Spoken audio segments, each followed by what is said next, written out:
to a special episode of the Property Show coming to you from NatCon 2022 from Yas Island, Abu Dhabi. Now, 1,300 plus developers have got together here, which makes it the largest convention of real estate developers from India.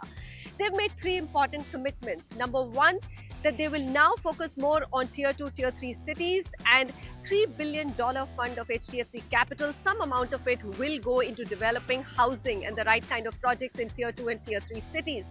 Another $100 million fund would be set aside for proptech accelerator to look at early growth stage companies. And number three, and the most important, as COP27 is happening, that the real estate sector in India will go carbon neutral by 2050. These are tall commitments made.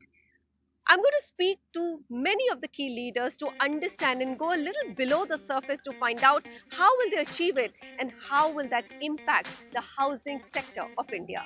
So stay with me.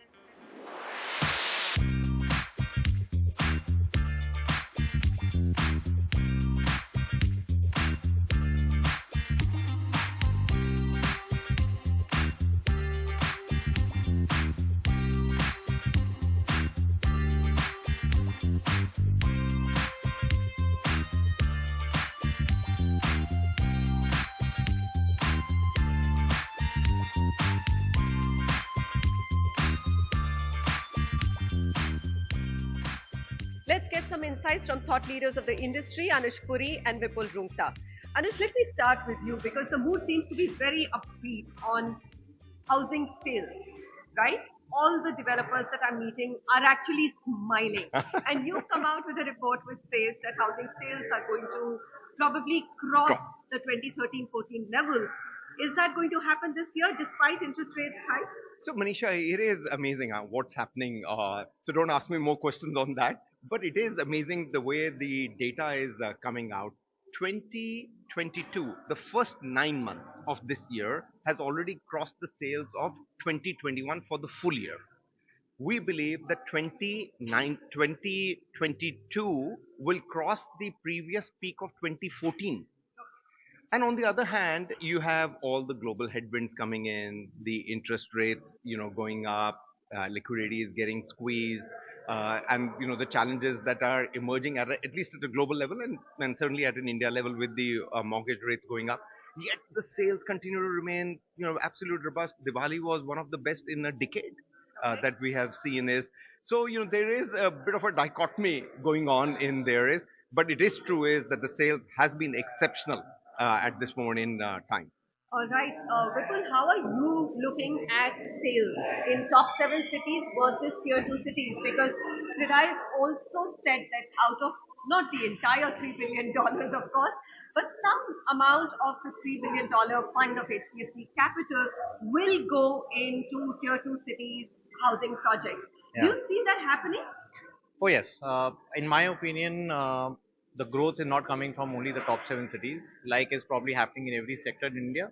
The growth is coming from tier 2 cities. See, there is nothing called a single big tier 1 city. A tier 1 city today is a conglomeration of 10, 15 tier 2 towns which are in a radius of 150 to 200 kilometers. And I think one aspect that the industry generally ignores and is now bearing the benefits of is the roads. The road sector, the rapid progress that has happened has brought these so-called tier 1.5, tier 2, tier 2.5 towns almost into the main town. And you couple that with what is happening on COVID, what is happening on work from home, despite the fact that some corporates are calling their employees back. But irrespective, now the demand that we are seeing in peripheral areas of tier 1 or the tier 2 towns is significantly good. That's one. We think that the developers also, because ultimately India is a supply constrained economy. Demand has never been the issue. Can you make the right kind of supply, right kind of quality products profitably is the issue. And I think because more and more developers are getting integrated into the ecosystem, things are getting easier, financing is relatively easier, so you are getting players who want to become big.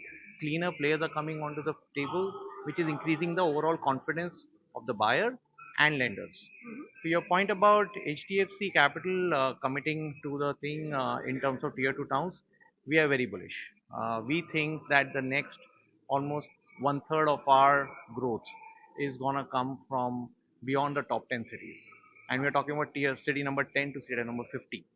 I'm not talking about city number 8 to 12. Like Anuj, when his team does the data, please see that the data are always saying top 7 cities. So I would request Anuj also to start doing some data analysis on city number 8 to 15, because I think in COVID, post-COVID period, maximum rate of growth has been in these tier 2 towns. Okay. So let me come to you on proptech, right? So $100 million. According to me, CREDAI is waking up a little bit late, or maybe not. PropTech is just about finding its spot in the sun in India. And you've been supporting PropTech very, very closely, both from investments and from also mentoring them. Um, Recent report has happened. You've done a PropTech competition. Give me a flavor of where do you see the excitement, the areas of PropTech you see excitement in, Vipul? See, like it happens in a lot of things related to tech, and like I personally have a problem managing my iPhone also. I find it pretty complicated. But notwithstanding that, I think there is talk of tech and there is what you're doing with that tech. A lot of talk, I think, has been happening, especially in the real estate context, whether it's customer experience, whether it is sales process, whether it is construction technology. I think more is happening on WhatsApp in this rather than what is happening on the ground.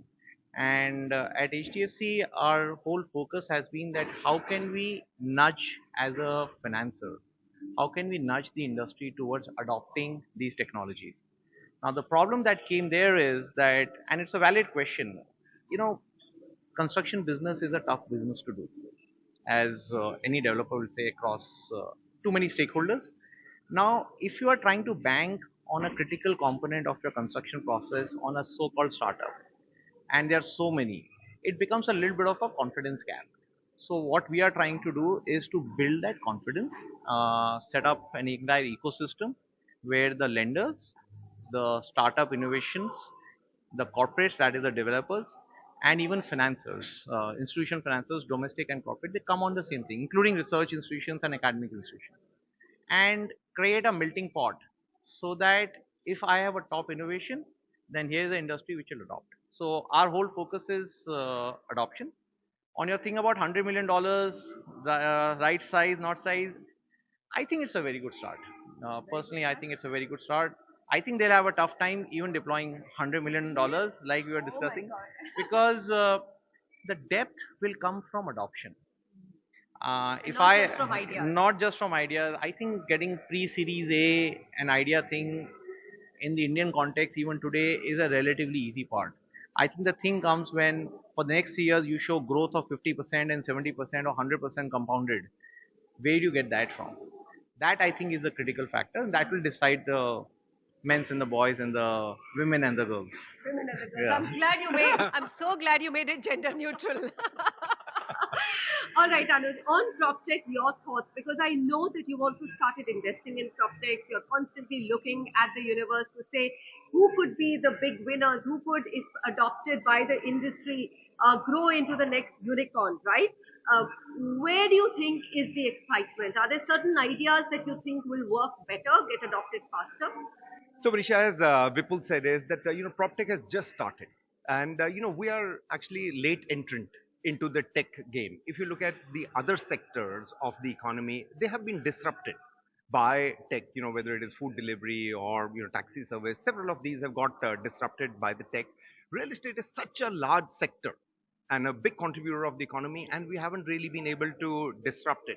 And it's not only in India, by the way, it's also in mature markets that there are a lot of people who are getting into the prop tech. But as Vipul said, is that the adoption has largely been negligible.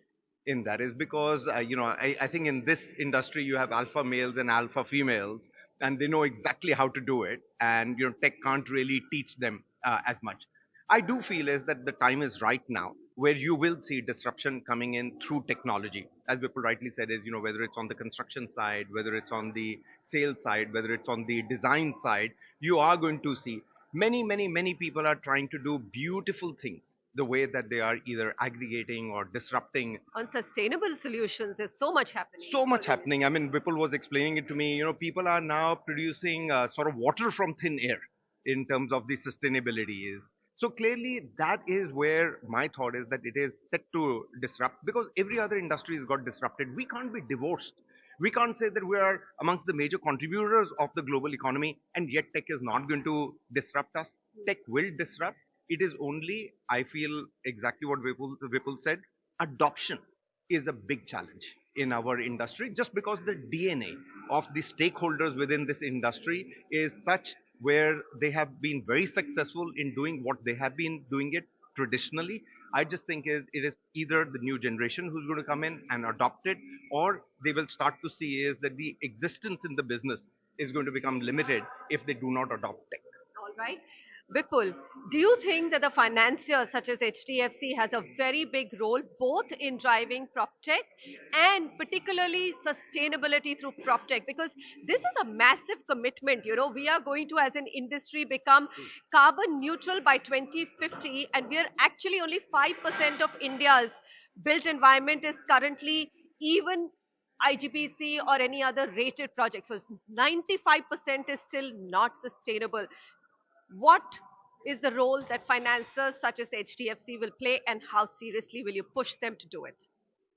So first of all, a little correction, because the data is not as stark as it seems. 95% of existing stock, not 95% of current unbuilt stock or under construction stock. Yeah, 5% of India's current stock, right? Yeah, but what is being constructed, we believe that almost two-third of that is much more green than what it was earlier. That's A. But coming to the role, as an organization, as a group, we are very committed. We have multiple initiatives done as far as the green pushing and nudging the investee companies towards green is concerned. We have a green bond that we have with a large multilateral that has for sustainable, affordable housing. The private equity arm that we are part of, we are one of the only ESG compliant real estate fund. Um, I think at a fundamental level, the role of a financier and institution is paramount. At the same point of time, we are very cognizant of the fact that we are at the end of the day lenders, and it's initiatives like through industry bodies, through other thought leadership initiatives that we can nudge the industry. And the initiative that we are trying to do under Tech Innovators is also not about a institution. It's about the entire lending industry. It's about the entire financing industry, and that's the whole idea, as Anuj said, to increase adoption. And I think that's probably the single word answer to the larger question of sustainability. Sustainability. Vipul Roongta, Anuj Puri, thank you so much for joining me today. And of course, we will move on to our next conversation. There are very big commitments made on whether it's tier 2 cities or PropTech or even sustainability. And of course, the more number of developers we pin down to those promises, the better are the results that we're likely to see. Stay with me.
special episode of the Property Show from NatCon 2022. The industry, of course, is keeping its fingers crossed that the mood remains buoyant when it comes to sales numbers, but they're also facing a situation or looking at a situation where the recession could come in 2023. Job layoffs are already making news in the IT sector, and home loan interest rates have risen quite a bit and likely to rise a little bit more. How will the industry shelter or shield itself from all of that? Let's have some more conversations.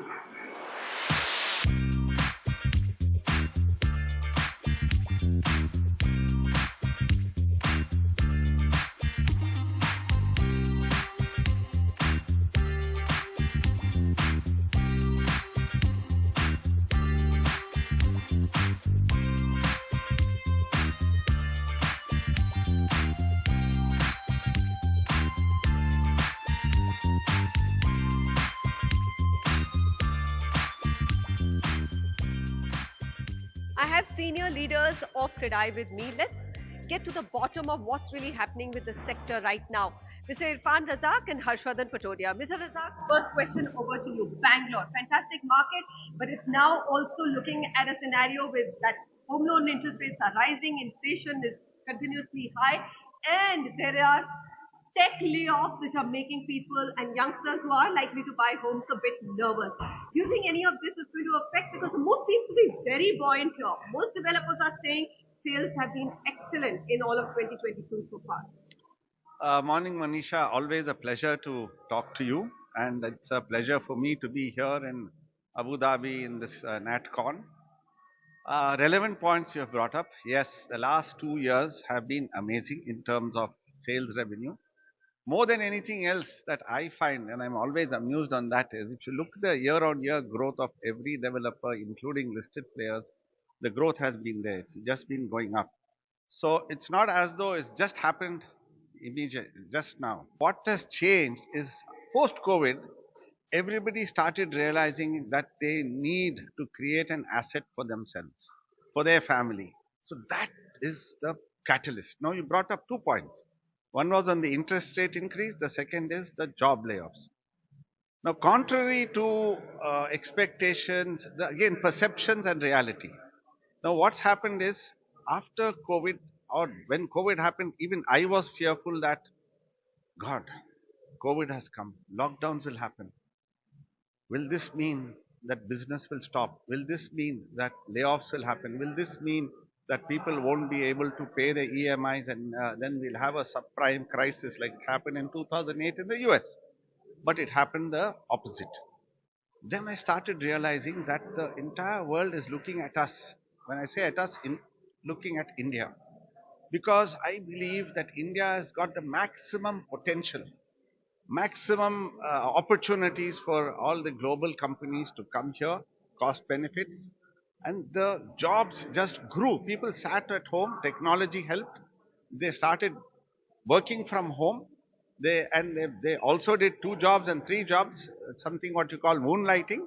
But it happened. They actually enhanced the entire their revenues for themselves personally, and things happened positively. And now the jobs will not go away. Now the second part on the interest, yes. Now what happens if the interest rate does go up, home loan rate go up, the EMI portion. So I always say if you borrow 100,000, what is the EMI you pay? Now that has slowly gone up northwards. It's not gone up so high that for it to become unaffordable.